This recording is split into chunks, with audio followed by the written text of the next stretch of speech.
اعوذ باللہ من الشیطان الرجیم بسم اللہ الرحمن الرحیم۔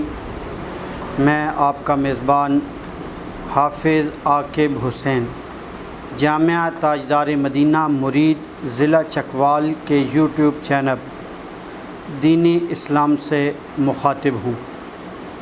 آج کا ہمارا موضوع قربانی کی فضیلت اور قربانی کے مسائل۔ سامعین محترم، اللہ رب العزت نے قرآن مجید میں ارشاد فرمایا فَصَلِّ لِرَبِّكَ وَانْحَرْ۔ اپنے محبوب کو مخاطب ہو کر فرمایا کہ اللہ رب العزت کے لیے نماز ادا فرمائیں اور اسی کی خاطر قربانی دیں۔ سامعین محترم، لجپال کریم آقا صلی اللہ علیہ وآلہ وسلم کی حدیث مبارکہ ہے، صحابہ نے عرض کیا یا رسول اللہ یہ قربانی کیا ہے؟ تو آپ نے فرمایا یہ حضرت ابراہیم علیہ السلام کی سنت ہے۔ پھر عرض کیا گیا کہ اس قربانی میں ہمارے لیے کیا ہے؟ تو آپ نے ارشاد فرمایا کہ ہر بال کے بدلے میں نیکی ہے۔ پھر صحابہ نے عرض کیا کہ اون کا کیا حکم ہے؟ تو سرکار نے فرمایا اس کے اوپر بھی جتنے بال ہیں ہر بال کے بدلے میں نیکی ہے۔ ماشاءاللہ ماشاءاللہ۔ سامعین محترم، آج کا ہمارا جو موضوع ہے وہ ہے قربانی کی فضیلت اور مسائل۔ قربانی کے لیے چند شرائط ہیں جو میں آپ کے سامنے بیان کرتا چلوں۔ پہلی شرط، قربانی اس آدمی کے اوپر لازم ہے جو مسلمان ہو، یعنی غیر مسلم کے اوپر لازم نہیں ہے۔ اس کے ساتھ وہ صاحب نصاب ہو۔ جو صاحب نصاب نہیں ہے، جو غریب ہے، فقیر ہے، اس کے اوپر قربانی لازم نہیں ہے۔ اس کے بعد جو بالغ ہے اس کے اوپر قربانی لازم ہے، اس کے اوپر فتویٰ ہے۔ اس کے بعد جو آزاد ہے اس کے اوپر قربانی لازم ہے، غلام کے اوپر قربانی لازم نہیں ہے۔ آخری بات یہ عرض کرتا چلوں کہ قربانی کے لیے مرد یا عورت ہونا شرط نہیں ہے۔ اگر مرد صاحب نصاب ہے تو اس کے اوپر بھی قربانی لازم ہوگی۔ اسی طرح اگر عورت صاحب نصاب ہے تو اس کے اوپر بھی قربانی لازم ہوگی۔ تو اس موضوع پر مزید گفتگو کرنے کے لیے ہم نے مدعو کیا ہے جناب پروفیسر ڈاکٹر حافظ محمد اسحاق صاحب، اسسٹنٹ پروفیسر علوم اسلامیہ یونیورسٹی آف چکوال۔ میں آپ کو اپنے اس پروگرام میں خوش آمدید، اہلاً و سہلاً و مرحبا کہتا ہوں۔ ہم اپنے پروگرام کو آگے بڑھاتے ہیں تو میں پروفیسر صاحب سے یہ پوچھنا چاہتا ہوں کہ ایک بندہ جب قربانی لینے کے لیے منڈی کی طرف جاتا ہے تو اسے اپنے ذہن میں کیا کیا چیزیں رکھنی چاہیے، کیا معیار رکھنا چاہیے کہ کون سا جانور اسے خریدنا چاہیے، اور اس کے علاوہ قربانی کے جانور کے اور جو مسائل ہیں میں چاہتا ہوں کہ آپ ہمارے سامنے ان کی وضاحت فرمائیں۔ بسم اللہ الرحمن الرحیم۔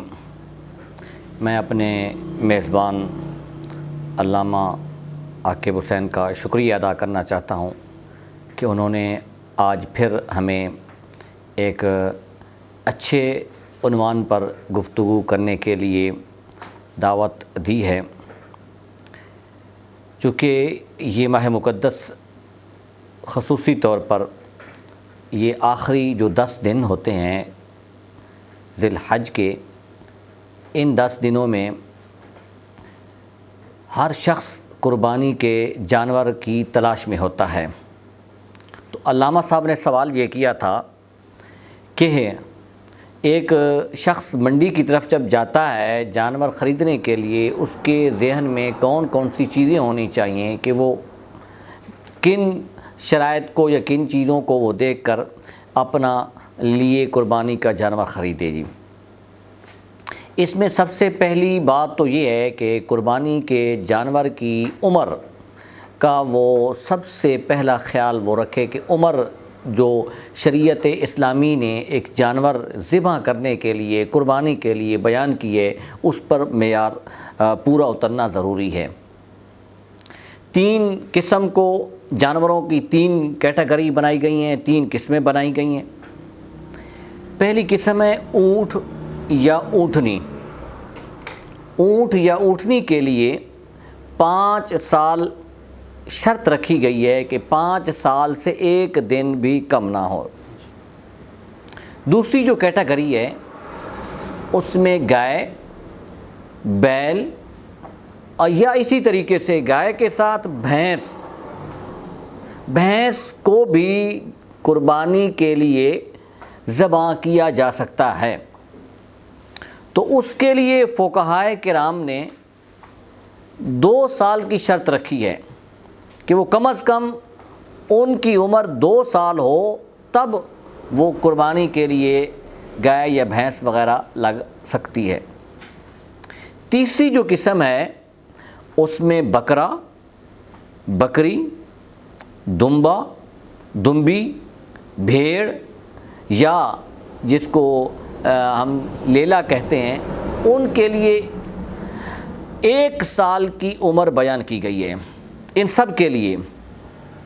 لیکن ساتھ ساتھ فقہا نے یہ اس کو تھوڑی سی ایک استثنائی صورت یہ بھی بیان کی ہے کہ اگر ایک بھیڑ کا بچہ، جس کو ہماری اپنی زبان میں لیلا کہا جاتا ہے، وہ 6 ماہ کا ہے اور اس کا قد اتنا ہے، وہ اتنا مضبوط یا اتنا جو ہے وہ طاقتور ہو چکا ہے کہ وہ 1 سال کے جانور کے برابر وہ محسوس ہوتا ہے، تو ایسا جانور بھی قربانی پر لگ سکتا ہے۔ اب سب سے جو اہم منڈی کے اندر بیوپاری حضرات وہ دھوکہ کرتے ہیں، وہ دھوکہ یہ کرتے ہیں کہ ایک جانور ہوتا ہے وہ دوندا نہیں ہوتا۔ دوندا سے مراد یہ ہے کہ وہ اپنی جو عمر بیان کی گئی ہے 1 سال کا نہیں ہوتا، وہ اس کو خود جو ہے اس کے دانت وہ گرا دیتے ہیں اور وہ ظاہر کرتے ہیں کہ یہ دیکھیں کہ یہ دوندا جانور ہے۔ تو اس کے لیے میں اپنے سامعین اور ناظرین سے یہ اپیل کرنا چاہتا ہوں کہ جب ہی آپ قربانی کا جانور خریدنے کے لیے منڈی کا رخ کریں تو خود یا تو آپ اس کے لیے اچھا معلومات رکھتے ہوں تو پھر تو ٹھیک ہے۔ اگر اچھی تمہارے پاس معلومات نہیں ہیں عمر کے تعین کے حوالے سے، اس میں عیب کے حوالے سے، تو کوئی ایسا شخص اپنے ساتھ لازمی لے کر جائیں جو جانور کی عمر کے خصوصی طور پر تعین کو وہ اس سے آگاہ ہو، وہ پہچان رکھ سکے کہ کیا یہ دوندا جو ہمیں ظاہر کر کے دے رہے ہیں واقعی یہ دوندا ہے یا دوندا نہیں ہے۔ سامعین محترم، قربانی پر وہ جانور لگانا چاہیے جو عیب سے پاک ہو۔ تو میں چاہتا ہوں کہ پروفیسر صاحب ہمارے سامنے عیب کی وضاحت فرما دے، عیب کی تعریف فرما دے، اس کے ساتھ جو عیوب جانوروں میں پائے جاتے ہیں، مثلاً کان کا کٹا ہونا، کسی سینگ کا ٹوٹ جانا یا پیدائشی طور پر نہ ہونا، اسی طرح کان کا پیدائشی طور پر نہ ہونا، کسی کی آنکھ کا کمزور ہونا یا جانور کا بہت زیادہ دبلا پتلا ہونا، ان چیزوں کے بارے میں میں چاہتا ہوں کہ پروفیسر صاحب مختصر سی وضاحت فرما دیں اور جو عیب کی تعریف ہے وہ بھی ہمارے سامنے بیان کر دیں تاکہ ہمارے ناظرین کرام کے سامنے واضح ہو سکے۔ شکریہ جناب، آپ نے بہت ہی اہم سوال بیان کیا ہے اور ساتھ ساتھ شرط یہ بھی لگائی ہے کہ اس کو مختصر انداز میں آپ نے بیان کرنا ہے۔ سب سے پہلی بات یہ ہے کہ عیب کسے کہا جاتا ہے، اور یہاں عیب کا جو مفہوم ہم آپ کے سامنے بیان کر رہے ہیں وہ عیب قربانی کے جانور کے حوالے سے ہے۔ عیب میں 2 چیزیں آتی ہیں جی۔ ایک بات تو یہ ہے کہ جانور میں ہر اس نقص کو یا کمی کو عیب شمار کیا جائے جو جانور کی قیمت کو گرا دے، کم کر دے جی۔ مثال کے طور پر اندھا جانور ہے اور اس کے ساتھ ساتھ ایک درست بینائی والا جانور ہے، تو جو اندھا جانور ہے اس کی قیمت کم ہوتی ہے۔ تو لہذا اس سے یہ ایک ذہن رکھنا چاہیے کہ ایسی کمی یا عیب یا کوتاہی جانور کے اندر پائی گئی جس کی وجہ سے جانور کی قیمت کم ہو جاتی ہے، اس کو عیب کہا جائے گا۔ دوسرا عیب کس سے کہا جاتا ہے؟ ہر وہ جانور کے اندر کمی اور کوتاہی یا نقص یا خرابی جو بھی ہے، مرض ہے، بیماری ہے، جو بھی ہے جی، اس کو جانور کے جو بیوپاری حضرات ہیں اس کو وہ اگر عیب شمار کرتے ہیں تو اس کو عیب شمار کیا جائے گا۔ کیا بات۔ مثال کے طور پر جانور کے جو تھن ہیں جس سے دودھ آتا ہے، اب بیوپاری حضرات جس جانور کے تھن خشک ہو جاتے ہیں، اس سے دودھ نہیں آتا، اس کو لینے سے کتراتے ہیں، وہ نہیں لیتے، تو اس جانور کو بھی جو ہے عیب شمار کرتے ہیں، عیب والا جانور شمار کرتے ہیں۔ اب رہا سوال کا دوسرا حصہ کہ کون کون سے عیب ہیں جو جانور کے اندر پائے گئے ہیں اور ان کی وجہ سے وہ جانور قربانی پر نہیں لگ سکتا۔ پہلا ہے کہ پاگل جانور۔ پاگل جانور سے مراد جس کا ذہن نہ ہو جی، وہ جانور بھی قربانی کے اوپر نہیں لگ سکتا۔ اور پاگل جانور کا پاگل پن معلوم کرنے کے لیے علامت یہ ہے کہ وہ کبھی تو چارہ کھائے گا، کبھی بھوسا کھائے گا، کبھی جو ہے وہ ہڈیوں کھائے گا، کبھی جو ہے وہ لکڑ کھائے گا، کبھی جو ہے وہ اس طرف چلا جائے گا، کبھی اس طرف چلا جائے گا۔ وہ جس طریقے سے ایک پاگل آدمی ہوتا ہے، وہ کسی ایک جگہ پر ٹھہرتا نہیں ہے، اسی طریقے سے پاگل جانور جو ہے وہ بھی ایک جگہ پر نہیں ٹھہرتا۔ تو پاگل پن جس کے اندر ظاہر ہو جائے، جس جانور کے اندر، وہ جانور قربانی پر نہیں لگ سکتا۔ دوسرا رہا کہ کمزور جانور، نحیف، دبلا پتلا، کتنا کمزور ہو جو جانور قربانی پر لگ سکتا ہے اور کتنا کمزور نہ ہو۔ اس سلسلے میں فقہائے کرام نے ایک جو ہے وہ جزی بیان کی ہے کہ ایسا جانور جو چلنے کے قابل نہ ہو، اور یہ بھی بیان کیا ہے کہ جو قربان گاہ جہاں جانور نے ذبح ہونا ہے اس تک بھی نہ جا سکے، چل نہ سکے، اٹھ نہ سکے، تو وہ کمزور ہے جی۔ تو ایسا جانور قربانی پر نہیں لگ سکتا۔ ہاں جو جانور چل سکتا ہے وہ قربانی پر تو لگ سکتا ہے، لیکن بہتر ہے کہ جانور جو ہے وہ موٹا ہونا چاہیے، فربا ہونا چاہیے اور طاقتور ہونا چاہیے۔ کان جس جانور کے پیدائشی نہ ہوں، یا ایک کان بالکل نہ ہو، ایک کان ہے اور دوسرا کان نہیں ہے، یا دونوں کان نہیں پیدائشی طور پر، تو ایسا جانور بھی قربانی کے لیے نہیں لگ سکتا۔ ایک ہے کہ کان کا کٹا ہوا ہونا، کان کا کٹا ہوا ہونا الگ ہے، ایک کان کا یا دونوں کانوں کا بالکل نہ ہونا ایک الگ مسئلہ ہے جی۔ اگر کان کٹا ہوا ہے تو اس کے لیے فقہائے کرام نے یہ بیان کیا ہے کہ اگر تیسرے حصے سے زیادہ ہے تو وہ جانور بھی قربانی پر نہیں لگ سکتا، اور اگر تیسرے حصے سے کم ہے تو وہ جانور قربانی پر لگ سکتا ہے۔ یہ ایک کان کی ہے جی۔ اب سوال یہ پیدا ہوتا ہے کہ یہ تیسرا حصہ ثلث یا آدھا کیسے معلوم کیا جائے گا؟ تو اس کے لیے فقہائے کرام فرماتے ہیں کہ جو درست کان ہے، جانور کا جو درست کان ہے، اس کان کی پیمائش کر لی جائے دھاگے کے ذریعے سے یا کسی اور آلہ کے ذریعے سے، اس کی پیمائش کرنے کے بعد پھر اس کا تیسرا حصہ نکالا جائے جی۔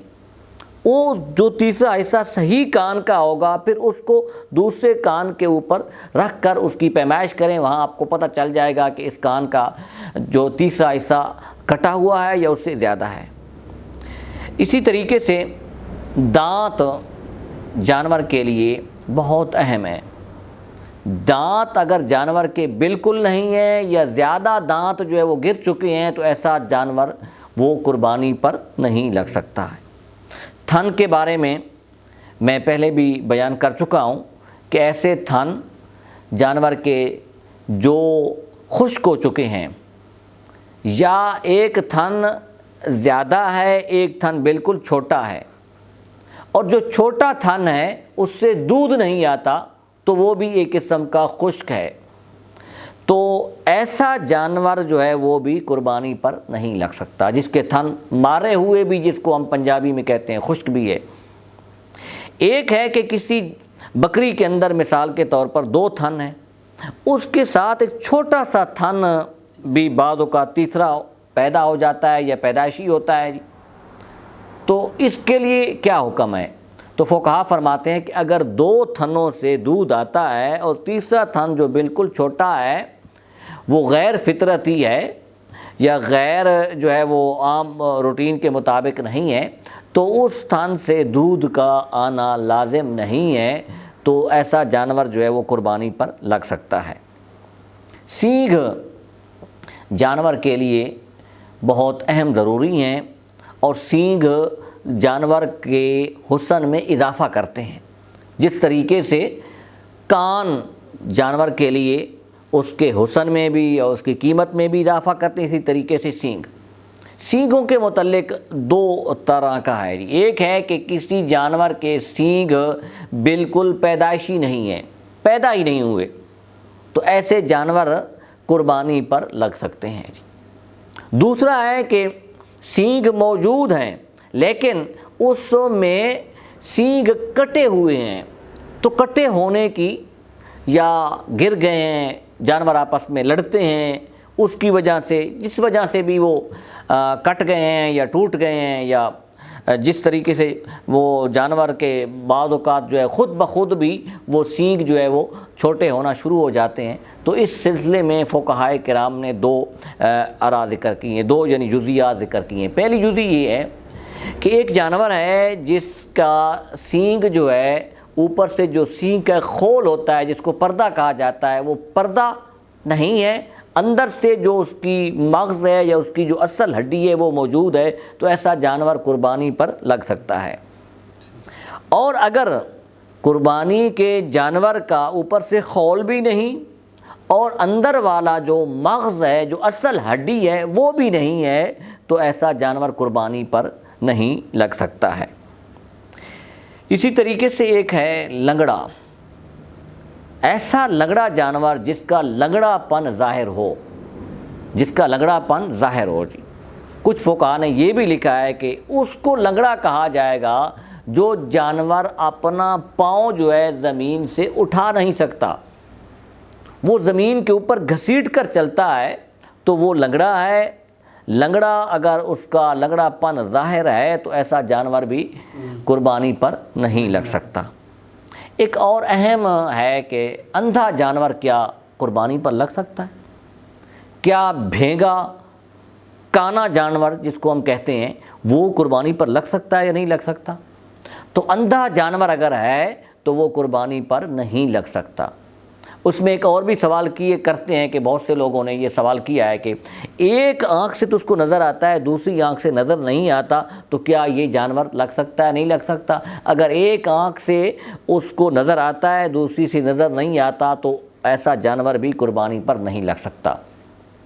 اب یہاں پر ایک سوال اور بھی پیدا ہوتا ہے کہ کس طریقے سے پتہ چلے گا کہ یہ اندھا جانور ہے یا اس کی ایک آنکھ جو ہے وہ اندھی ہے؟ کیسے پتہ چلے گا؟ اس سلسلے میں فقہائے کرام یہ فرماتے ہیں کہ اس کی ایک ایک آنکھ کو چیک کیا جائے۔ مثال کے طور پر اس کی دائیں آنکھ کے اوپر پہلے پٹی باندھ دی جائے یا اس کے اوپر ہاتھ رکھ دیا جائے، جو بائیں طرف ہے بائیں طرف سے اس کے سامنے چارہ پیش کیا جائے یا کوئی بھوسا وغیرہ اس کو دکھا دیا جائے۔ اگر وہ جانور چارے کی طرف جاتا ہے تو اس کا مطلب یہ ہے کہ اس کی نظر ٹھیک ہے، اس کو ٹھیک نظر آ رہا ہے، تو ایسا جانور جو ہے اس کی وہ ایک آنکھ ٹھیک ہو گئی۔ اسی طریقے سے پھر پٹی یا ہاتھ جو ہے اس کی دوسری آنکھ کے اوپر رکھ دینا ہے، بائیں طرف سے پھر اس کے سامنے چارہ کرنا ہے، تو چارے کو دیکھ کر اگر جانور آگے چلتا ہے، اس کے کھانے کی خواہش کرتا ہے، تو اس کا مطلب یہ ہے کہ وہ چارہ یا بھوسا اس کو نظر آ رہا ہے، تو ایسا جانور قربانی پر لگ سکتا ہے۔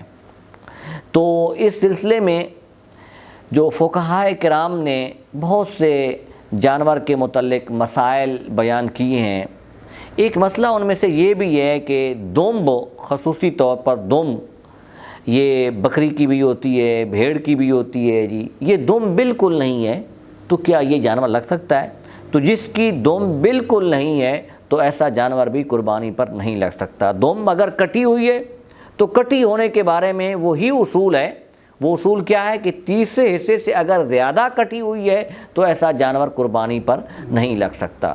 خلاصہ کلام یہ ہے کہ جانور موٹا ہونا چاہیے، جانور خوبصورت ہونا چاہیے، جانور ہر عیب، ہر نقص اور ہر کمی سے اس کو پاک ہونا چاہیے، چونکہ یہ جانور ہم اللہ کی بارگاہ میں قربانی پیش کر رہے ہیں، اور اللہ کی بارگاہ میں کہ عمدہ چیز پیش کرنی چاہیے۔ قرآن کیا کہتا ہے؟ لن تنالوا البر حتی تنفقوا مما تحبون، کہ جو تمہیں سب سے زیادہ پسندیدہ چیز ہے وہ اللہ کی بارگاہ میں پیش کرو۔ تو جانور بھی خوبصورت ہونا چاہیے، پسندیدہ ہونا چاہیے، پسند والا ہوگا تو پھر وہ اللہ کی بارگاہ میں پیش کیا جائے گا اور اس پر اجر و ثواب زیادہ ملے گا جی۔